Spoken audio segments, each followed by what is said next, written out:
Hi everyone, my name is Matthew and I'm a PhD candidate at UNC Chapel Hill. Today we will cover how to use RosettaFold diffusion to generate de novo protein binders that incorporate the binding motif from an existing binder called binder design with motif scaffolding. We define de novo proteins as proteins created from scratch, in this case using computational models. These proteins have never before been seen in nature, but they can perform specific designed functions and even in some cases outperform natural proteins. A very powerful application of de novo protein design is to create novel proteins that bind tightly to existing proteins known as protein binders. These binders have the potential to become new molecular tools for research or eventually new classes of biological drugs.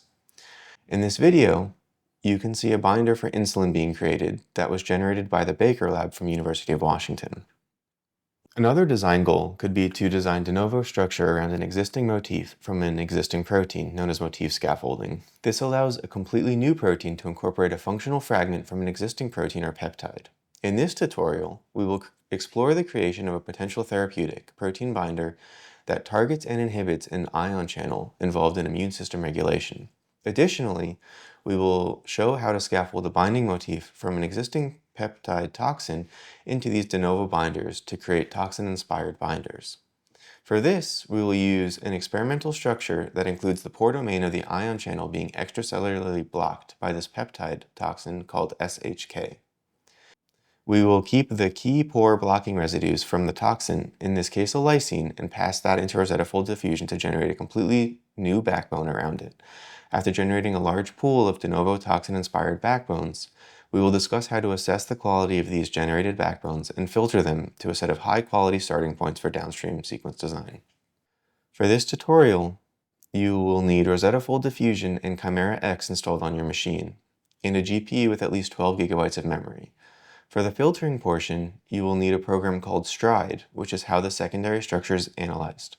For help installing these tools, please refer to the written documentation below. One brief note, for this tutorial, the input structure is already relaxed with Rosetta, trimmed and renumbered. If you don't know what any of that means, don't worry. You can read more about it in the description as well. We are just noting that input structure preparation steps may be necessary for your unique targets. And you open your PDB model, you'll see a full-length model, something like this. However, RosettaFold diffusion keeps track of all of the carbon alphas present in these structures. So one important step would be to identify some of the key parameters using your favorite software visualization tools, such as Chimera X or Pymol. In that, you'll be able to identify necessary components to keep and other components which we can discard. So here you can see we trimmed away all of the unnecessary pieces from the starting scaffold so that we now have our input structure. Then we can configure and run RosettaFold diffusion to generate backbones. After generating the backbones with RosettaFold diffusion, we will briefly describe some of the ways that we can analyze and filter some of these backbones to ensure we have only high-quality models that are passed into downstream sequence designs.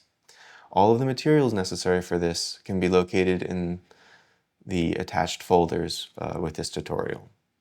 So in this structure, you can see the target is made up of 4 chains with the natural peptide toxin here. For this diffusion setup, we need to identify and write down 3 specific things. First, the residue specification of the motif we want to scaffold around. In this case, the motif is primarily the lysine that's sticking into the pore. We can identify this by hovering over the residue of interest to get the chain and residue number. Next, you would want to write down the numbers that you need to keep held constant. Second, we will pick hotspots. Hotspots are residues on the target that we want our design binder to interact with. Remember, we are also attempting to design a pore blocker that scaffolds around this motif. Because of this, we want our hotspots to be on the upper part of the channel. We want to select between 5 and 10 across all 4 of the target chains. Third, we need the residue specification of the target. Here, our target is already trimmed, so we want to include all residues from the starting structure. In this case, all of the residues from chains A through D. Before you start running RosettaFold diffusion, when you go into your terminal, you might need to activate the associated environment. Depending how your environment is set up, it might be different. One thing you can do is type content environment list and see all of the possibilities. For us, we'll have to activate the SE3 environment for RosettaFold Diffusion to run well. Then, once you're in the folder which has all of your components, you can type cat and look at the individual components of the sh file. Now I'm going to walk through the demo command line by line. The first line tells Python to execute the run interface script, and this will point to your local installation of RosettaFold Diffusion. The second line specifies the output prefix, and this is what is going to be attached to the beginning and the folder that all your outputs are saved in. The third line provides your input PDB structure. This is the path to the input structure that we will use to constrain the binder during this design process. This is the same structure that we just reviewed in Chimera X.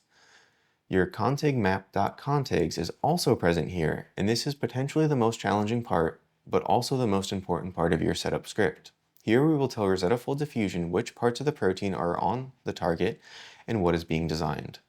As you can see, we have residues A1 through 110, B111 through 220, C221 through 330, and D331 through 440, with a \0 after each of them. This is telling RosettaFold Diffusion that these are all unique chains, and all of the carbon alphas will be passed in without any of them being modified.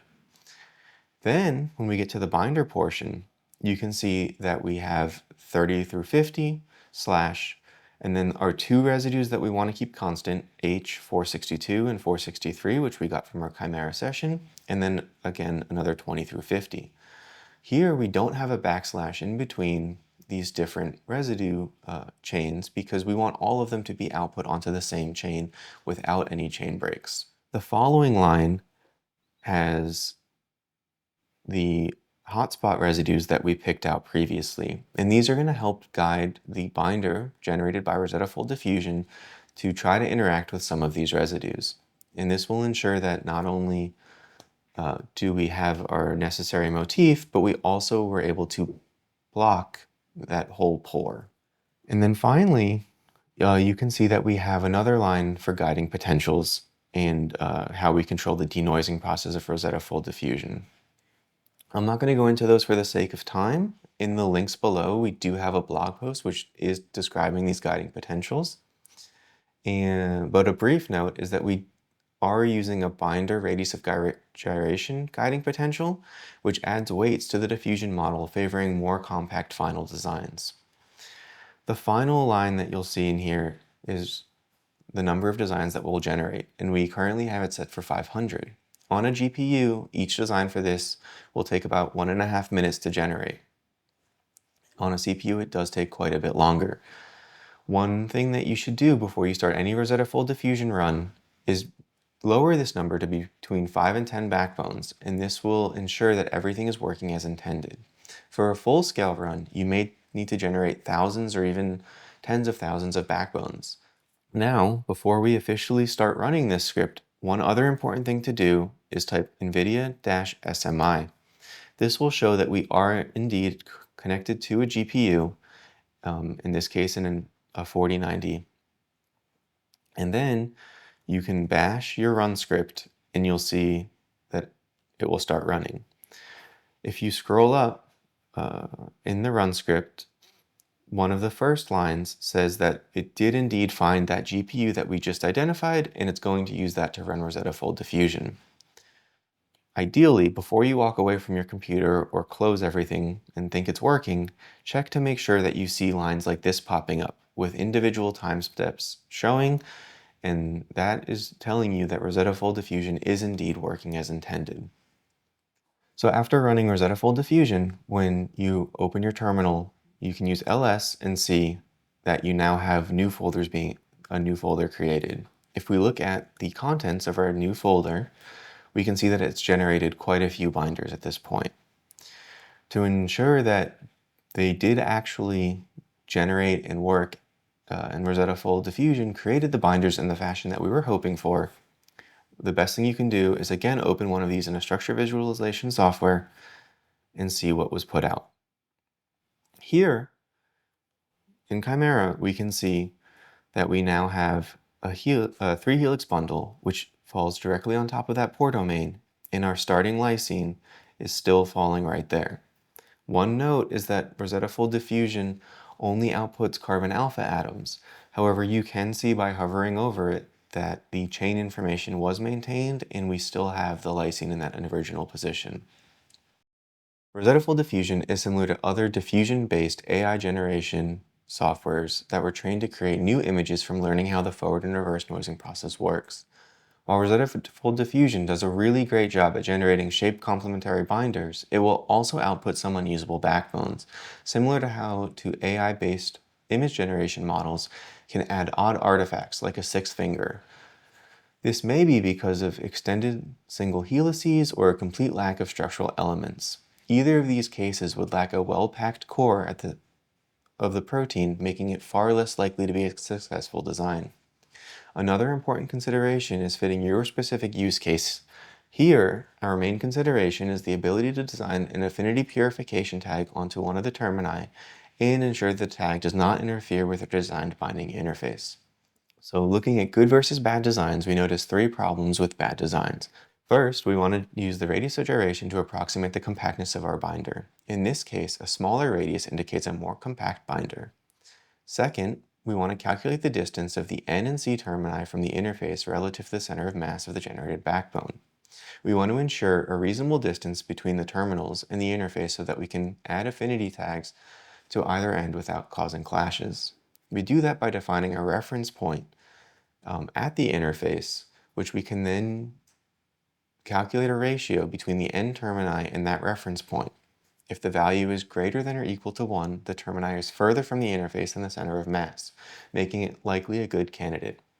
Finally, we want to ensure our design has well-defined secondary structure elements, such as alpha helices or beta sheets, rather than unstructured regions like loops. We evaluate this using STRIDE, which calculates the percentage of secondary structure elements, which can be simplified to helices and sheets, which is classified as H and E, or coils and turns, which is C and T, which are the unstructured regions. And you will ideally be a small percentage of the whole design. To assist with this, we have created filtering scripts to tie together many of the important metrics. There are 2 scripts provided with the tutorial, one to analyze backbones and the other to act as a filter. The analysis script will cover the radius of gyration, the N and C termini orientation, and secondary structure percentages, creating a single CSV file. So before you can start with the filtering script, we have to open one of the generated outputs in Chimera to define our interface reference point. To do this, we can select our atom of interest in Chimera, then click Show for Atoms and Hide for Cartoons. Now, it will show something like this. Then if you click Balls and Sticks, it has a much better view of individual atoms, which we can choose just one of. So now that you've selected your atom of interest, if you type get CRD space SEL, it will give you the exact coordinate of that atom. Now that you have the coordinates, we can start using our interface analysis script. In the folder with the scripts, if you type ls, you'll be able to see that there's one script for analyzing backbones, one script for filtering them, and then our outputs with all of our generated PDBs. If you ever are using a script which has arguments and you forget what you're doing, you can type Python, the script name, and then -h. And this will tell you all of the potential arguments that you have available in the script. To use the script, you can now type the arguments of interest. So analyze backbones Python, and then you have to type your PDB directory, which points to your outputs. You'll pass in the binder chain, which is always chain A for this example, the interface points, which we copied from the Chimera session that just gave those to us. For Stride, you'll need to point to your local installation of Stride. So don't copy what I'm writing. And for the output, you want to give it the name of the CSV file that you're trying to generate. So I'll give it metrics.csv. the script runs quite quickly and was already able to analyze all 194 of the generated backbones. The output of this looks something like this, where it'll tell you the PDB file name, the number of atoms, the radius of gyration for each binder, the orientation of the NNC termini relative to the center of mass reference point that we generated, the percentage of the helices, the percentage of beta sheets, percentage of coils and turns, all of which can be used to kind of better understand the structures you received. If we sort by the N termini, trying to find one that has the closest N termini to the interface, we can see that binder 172 from this run had the closest one. Now if we open our Chimera session and we look, we can see that indeed the N termini of binder 172 is really buried in that interface, which if we're trying to use, for example, an N-terminal his tag, would entirely clash with the protein of interest. Now, if we scroll to the very bottom of this list, we can see that binder 99 had the N termini placed the furthest from the interface. So if we go back to Chimera, on binder 99, we can see that indeed the N termini is really far away from our interface of interest. So now let's say we were most interested in sorting by radius of gyration to find the most compact potential binders. By this one, binder 128 had the smallest radius of gyration. And if we open in Chimera, we can see that it is a compact 4-helix bundle, really falling right in that core region. And if we go to the bottom of the list and find the largest, most extended structure, binder 146, is instead only 2 extended helices, which are kind of extending even past the bounds of our target of interest. So now that we kind of understand some of the quality metrics that are put out by this analysis script, we can go back to our terminal and again type ls, and now we'll see that there's a new file created called that metrics one that we just looked at by I. But there's also the filter backbones script. So if you type Python filter backbones and again H to see what are the possibilities, you can see that these are all of the potential arguments. We'll type Python filter backbones metrics, and then we'll pass in our metrics.csv. For the output directory, this will be the name of the folder we want it to create when it's copying all of our PDBs into the new location. So we'll call this passing backbones. For the min and the max, these will point to the specific column values that were present in that CSV file. So for example, let's say we're most interested in having an exposed N termini in a tight radius of gyration. We can do a max radius of gyration equal to 10 or 12 angstroms and a minimum in a min term SC equal to 1. Once you do this, it will then give you the threshold metrics of the files that passed. In our example, 32 backbones passed these preliminary filters. Obviously, if you're doing your own design challenges, you might need to change the radius of gyration, the helical, like your preference for helices versus sheets. You might want to change your N or C termini orientations. So these will be filters that you can change for your specific use case, but will hopefully give you a very versatile way of sorting through and filtering all of the potential backbone outputs that you receive. So congratulations! Backbone design and filtration are now complete, but we are not done yet with the larger protein design pipeline. Remember, RosettaFold Diffusion outputs a polyglycine backbone, but to make your protein exist in the real world, you will need to use a sequence design tool like ProteinMPNN and a structure prediction tool such as AlphaFold, RosettaFold, Boltz to validate the design sequences. Please refer to the linked tutorial materials in the description to learn more about subsequent steps in the full protein design process. We hope this video has shared some of the strengths of de novo protein design and the ease of use of RosettaFold diffusion, and techniques to filter initial backbones. Thanks for joining us today, and hopefully you find this and other future tutorials helpful.